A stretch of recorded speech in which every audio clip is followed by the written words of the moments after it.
Des Bleus, il y en avait beaucoup du côté de Clermont. Clermont qui recevait Bayonne ce soir. Certes, ils étaient plus nombreux en tribune que sur la pelouse. On rappelle les blessures de Wesley Fofana et de Morgan Parra. Benjamin Kaiser et Camille Lopez, eux, étaient laissés au repos pour ce match. Camille Lopez, peu épargné par les critiques cette semaine, vous le savez, suite à ses performances avec le 15 de France. Critiqué, certes, Yann Chabena, mais protégé visiblement par le staff clermontois.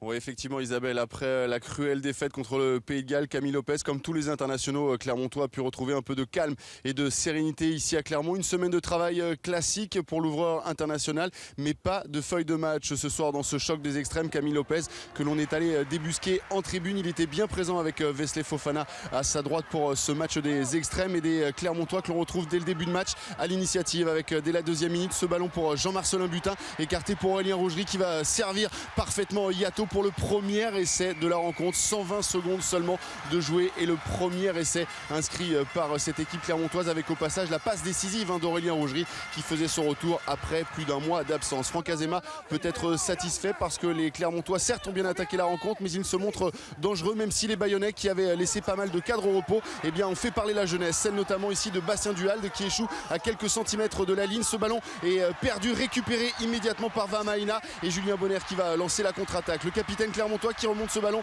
sur plus de 20 mètres. Ensuite, succession de gestes de classe avec Alexandre Lépandry qui retrouve Julien Bonner. La passe pour Radoslavevic sur un pas. Elle est magnifique pour Yato qui va s'offrir un boulevard avant de déposer sur un dernier crochet Elissalde. Deuxième essai de Yato, le cinquième pour lui cette saison en autant de titularisation. En 10 minutes de match et déjà 2 essais pour les Clermontois qui ont vraiment attaqué tambour battant cette rencontre. Ils mènent donc 15-3 après cet essai de 100 mètres. Yato qui va ensuite se blesser et obligé Damien Chouli à rentrer dès la 23e minute. Naka Itassi et Debati, les autres internationaux, étaient titulaires et Chouli va s'offrir un joli duel face à Charles Olivon, l'international bayonnais que l'on a vu très percutant, très remuant à l'image de cette équipe bayonnaise. À l'image également de Lovo Balavou qui ici transperce la défense clermontoise. Il bute sur Damien Chouli, mais vraiment ces bayonnais malgré ces 2 essais encaissés vont jouer crânement leur chance. Sénécal ici qui va percuter plein axe. Vous voyez le bras tendu de monsieur Chalon. L'action va pouvoir se poursuivre et les joueurs bayonnais sans pression, avec beaucoup de talent, beaucoup d'enthousiasme, beaucoup d'envie, vont faire énormément douter cette équipe clermontoise qui va souffrir vraiment face aux assauts répétés de cette équipe bayonnaise. Ici c'est Pointu qui fêtait sa première titularisation, qui avance lui aussi stoppé à quelques centimètres de la ligne. Le bras tendu de l'arbitre qui signale une faute. En effet, on va voir dans quelques instants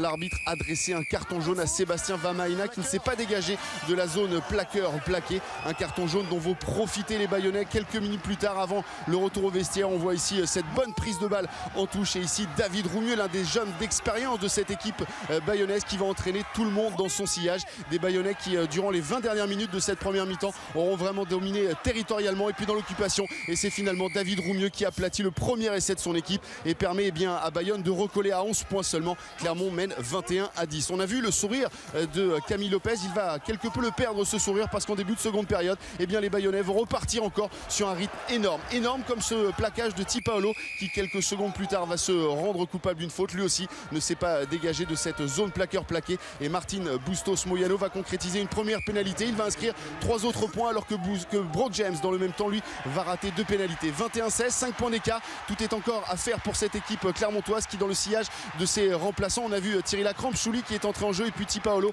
reprendre un peu l'initiative dans cette rencontre. Ils auront multiplié les erreurs, ils auront multiplié les en avant et les fautes de main, mais la discipline aussi va coûter cher à cette équipe bayonnaise puisque ici c'est Gravier le deuxième ligne qui est écope d'un carton jaune et forcément à 15 contre 14 les Clermontois vont trouver un petit peu d'espace. Delany ici a remonté ce ballon sur plus de 20 mètres. L'action va se poursuivre avec Thierry Lacrampe, Damien Chouli qui accélère, il va trouver un soutien extérieur, en l'occurrence Ben Stanley. Superbe passe du 3 quarts centre qui va alerter Zaguilfort pour accélérer et peut-être aller marquer l'essai clermontois, non parce qu'il est repris par Bustos Moyano. Superbe défense encore sur Thierry Lacrampe de la part de l'arrière bayonnais, mais vous le voyez, Julien Bonner qui se saisit de ce ballon. Il n'avait plus marqué depuis juin 2013. Et bien cette fois il inscrit l'essai de la victoire pour son équipe. 28-16, c'est le score final. Clermont sans briller assure l'essentiel mais oublie le point de bonus offensif. Bayonne de son côté s'incline avec les honneurs. Rien à signaler pour les internationaux. Chouli, Debati, Naka Itassi sur le terrain. Kaiser et Lopez seront bien demain à Marcoussis avec le sourire et cette victoire retrouvée.